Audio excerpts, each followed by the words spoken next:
Now, one of the most popular questions I get asked on this channel is how I like to approach doing Japanese styled backgrounds when I'm doing Japanese style tattoo illustrations. So that's what we're going to be looking at in today's video. I received some other questions regarding placement, and so I'm going to do a dedicated video on placement at a later date. However, we are going to be working with this Japanese hike or Japanese chest plate tattoo sort of template. Now I'm going to be quickly going through and drawing a very simple koi fish design for this one. I've covered koi fish in the past, and I can do another video on koi fish if you'd like. Leave me a comment down below letting me know if you'd like to see another koi fish video at a future date. But I'm just quickly going through and drawing in a koi fish so that I can demonstrate to you guys my method on how to draw Japanese style backgrounds and the way that I like to approach them when I'm creating Japanese. Now, the template that I've used here is not a full length template. It's actually a little bit of a shallow hike, meaning that it doesn't go all the way down past the nipples. It actually sits above them, and it just comes down off the top of the shoulder sleeve area that would link into a sleeve. So in this case, I've actually done the koi fish towards the back of the design, and I've left some open space around the scales.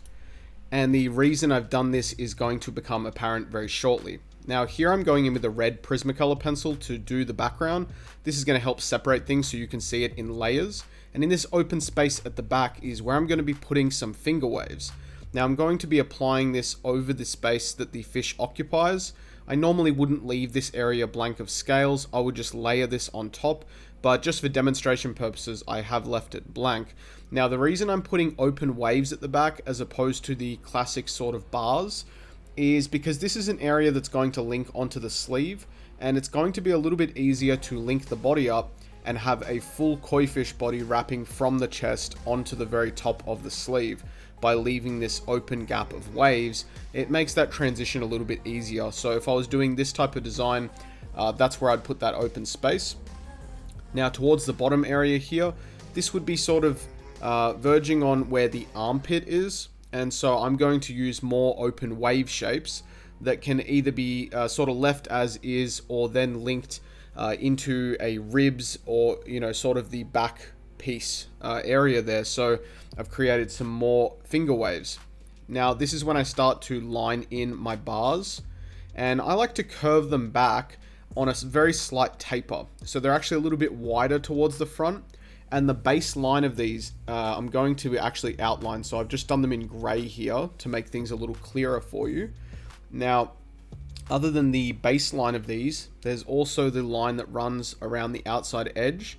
And I'm doing this in red, and I'm going to do it pretty clearly in this case so you can see it. But again, this is not something that you would normally line when doing this type of illustration. The only line you're going to do is the very baseline, and that's because that's where we're going to have our black off of.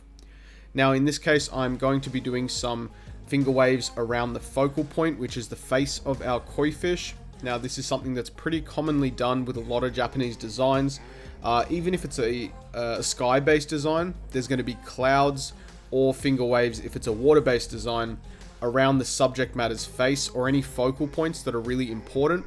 It can be really easy for these details to get lost in a really heavily black shaded background that is full of wind bars or waves, or the bars, sorry, for waves, maybe rocks, things like that. So adding finger waves in these crucial areas of detail and subject is going to help them stand out against such a dark background.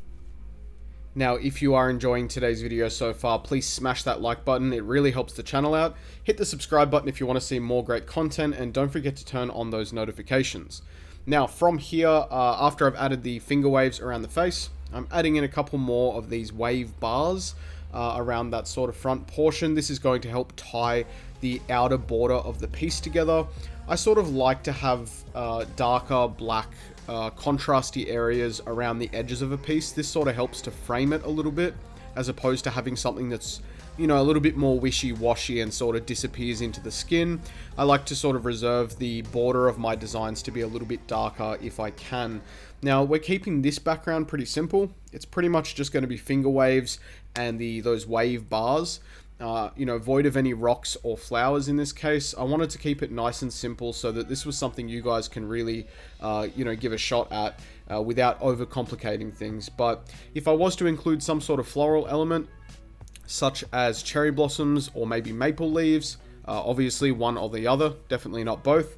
But if you are going to include that sort of element, you can definitely do so. I try to keep them towards the base of my wave bars, just for ease of shading and ease of color. If you put them right over the top of your wave bars, in the middle of them, it's going to make it really difficult to get nice smooth blends, especially if you are painting this.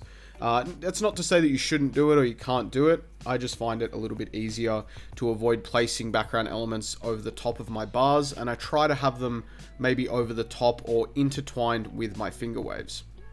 Fine liner to do the line work, and I'm doing this on transparent paper, essentially tracing paper, and I'm coloring this with Prismacolor colored pencils. So I'll leave a link in the description to each of those products if you'd like to check them out for yourself. I really like using colored pencils for tattoo illustrations sometimes, especially on this particular paper. I just think it looks nice. I like the aesthetic look that it gives, but I also find that it is just a different approach to painting with inks.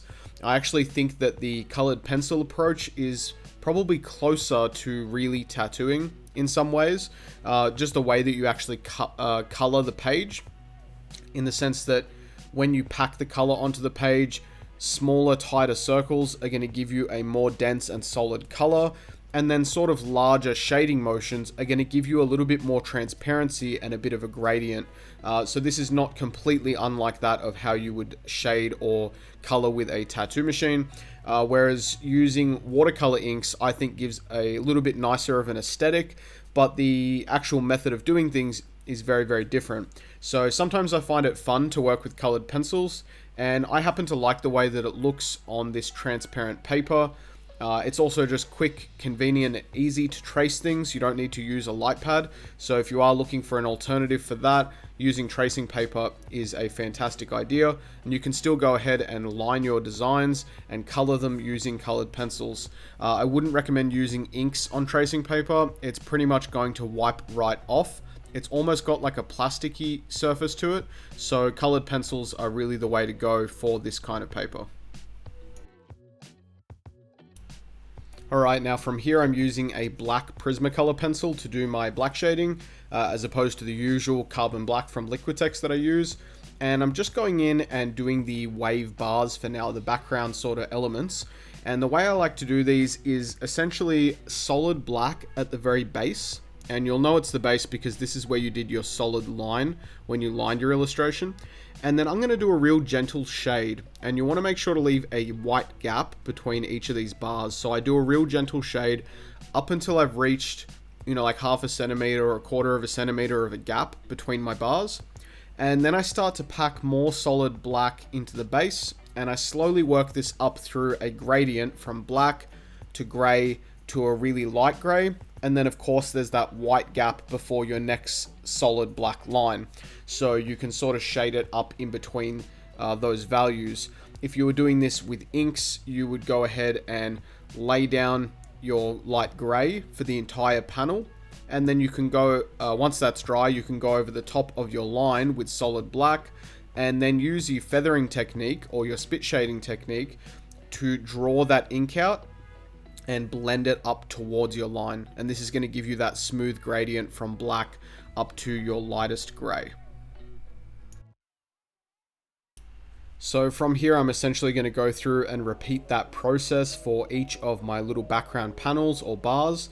And I'm just using a little piece of watercolor paper for reference so that I can see where my gap is and just make sure things look nice and consistent. But you'll see once I remove my back sketch how clean this background ends up looking.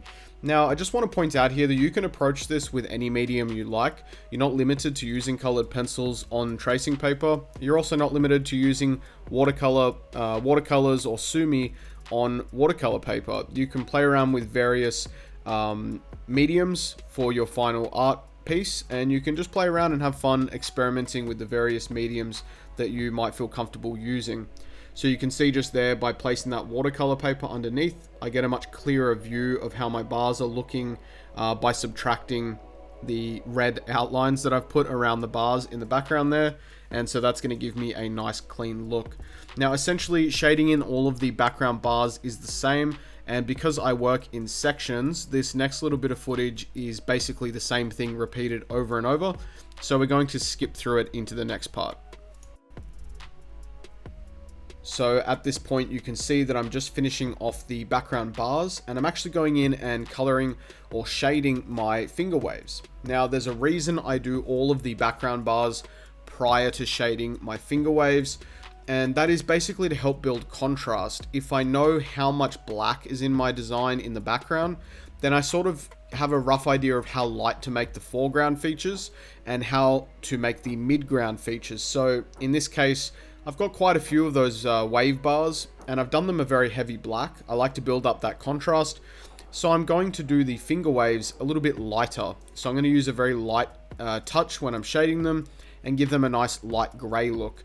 Aside from the small holes and areas where the waves would have shadows, they're going to be very light. Now, making sure that you add nice deep shadows in between the little holes and in between the areas where the waves crash over the top of each other or over the top of your main subject matter, this is going to help create the illusion of depth. So maybe we're not necessarily going for that sort of 3D tattoo look, but it does give it some depth. And you can see here, now that I've removed the sketch, how nice those colored pencils end up looking on the tracing paper, and how it really gives you that real traditional background look for these Japanese style tattoos. I'm now going in with Prismacolor colored pencils, and I'm going in and doing the color for my koi fish here just to complete the design. I wasn't initially going to color it, as this video is a little bit more about the background and my thoughts on constructing the background, but I thought I may as well finish it off while we chat. Now, I received a comment after last week's video, which was about fusion style tattoos. I'll leave a link in the description in case you missed that one. But I received a comment essentially saying that you should never put things that aren't, that you don't see a traditional Japanese tattooer putting in their tattoos. You shouldn't put them in yours either. Now, I completely agree. You should not put things in a traditional Japanese tattoo that don't belong there. But I just wanted to point out that what I'm talking about is fusion style tattoos, which would then fall under the category of maybe neo-traditional, or maybe they'd fall under the category of new school. In fact, in most cases, they would fall under the category of new school tattoo, which basically allows you to break the rules and do whatever you'd like. And so, of course, you know, if you're putting something in a Japanese style tattoo that isn't Japanese innately as part of their tattoo culture, of course it's not going to be a traditional Japanese tattoo, right? But whether or not you should do it is up to your style. You know, do you work in a strictly Japanese tradition? If not, then you can really do whatever you like artistically wise. I don't think that, you know, we should be that strict about things. I do think that if you are trying to follow a specific tradition, or if you are trying to learn very specifically about a tradition, then you shouldn't mix and match. You definitely should not mix and match subject, and you should definitely not mix and match the various techniques and subject matter background together, because then you wouldn't be sticking to the tradition. However, if you are interested in doing more fusion style tattoos, things that are more new school, things that are a little bit more innovative and new, then I don't think there's anything wrong with it. There's a lot of people that do really fantastic work combining elements from both old school, American traditional, new school, Japanese, and they combine these elements and create really cool, bold looking tattoos. So I just wanted to clarify that. I certainly wasn't saying that you should alter the traditional style by adding your own touch to it. That's definitely not the case. I was more so saying that you can take elements from traditional styles and apply them to something new and unique. Now, that being said, I do really appreciate comments like this that let me know when maybe my video didn't deliver exactly what I was trying to put down, and it gave me an opportunity to explain my thoughts in a little bit more depth and detail. So I really hope that made sense.